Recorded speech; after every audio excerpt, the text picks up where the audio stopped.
Hey, what's up my people? This is IceRestrict12 and today I'm coming at you with the results from the North American Remote Duel Invitational that just took place October 31st, 2021. We're gonna go ahead and take a look at the top 3 decks of this tournament and kind of break them down a little bit, see what they were doing and how they were able to get those placements. Now before we continue guys, I just want to say thank you. We hit 100 subscribers a couple days ago and I know that's not a lot, but you know, this YouTube game is, you know, one milestone at a time.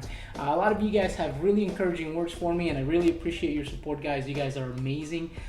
You know, I'm going to continue to provide content that hopefully brings value to you and helps you be a better Yu-Gi-Oh player. So thank you guys, I really appreciate it. Let's keep growing and let's keep moving forward. Now without further ado guys, let's take a look at these strategies. In the description I'm going to go ahead and put the links to the deck lists. So if your deck was top 3, you're going to be able to go in there and see what these people were doing and you know, maybe you're doing something different or maybe you can pick at their brain and make your deck even better. So with that out of the way guys, let's go ahead and get started. Very well guys, so coming in 3rd place was Phantom Knights. Now one thing that makes Phantom Knights a very strong deck is their ability to play some very powerful boss monsters.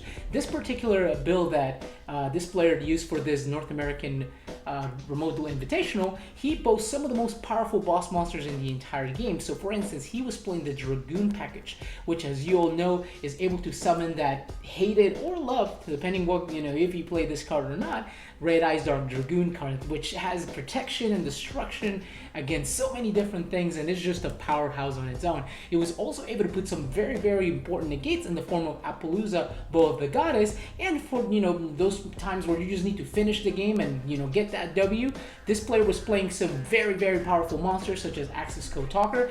This deck, you know, it just has so many ways of playing around your opponent's hand traps and interruptions, and it's very grindy as well. So coming in 3rd place was Phantom Knights.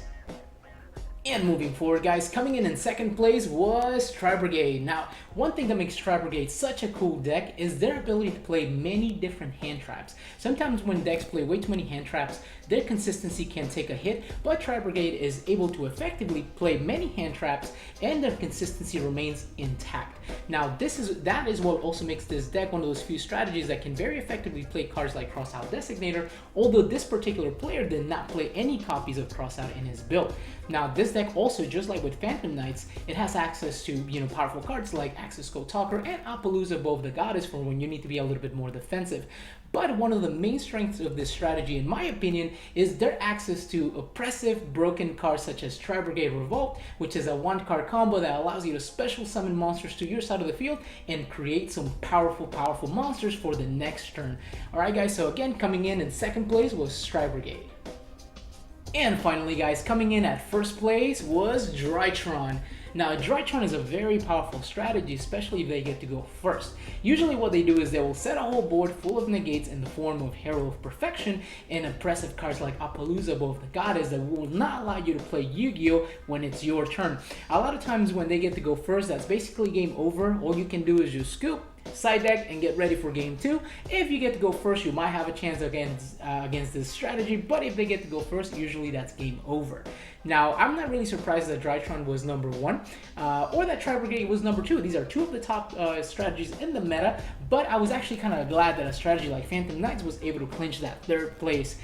You know, like I said, this format is going to be turned upside down with the arrival of Flundereeze and Source Soul, so you know, I'm not very surprised with the results from this North American Remote Duel Invitational. Okay guys, well if you play any of these strategies, check out the description section. I'm gonna go ahead and include the links to these deck lists so you can go in there, pick at these players' brains, and maybe, you know, make a couple changes to your own deck to make it stronger and more competitive. Alright guys, well thank you for taking the time to watch these videos. Guys, again, I really appreciate your support. We already went past 100 subscribers guys, so let's keep it going, let's keep it rolling.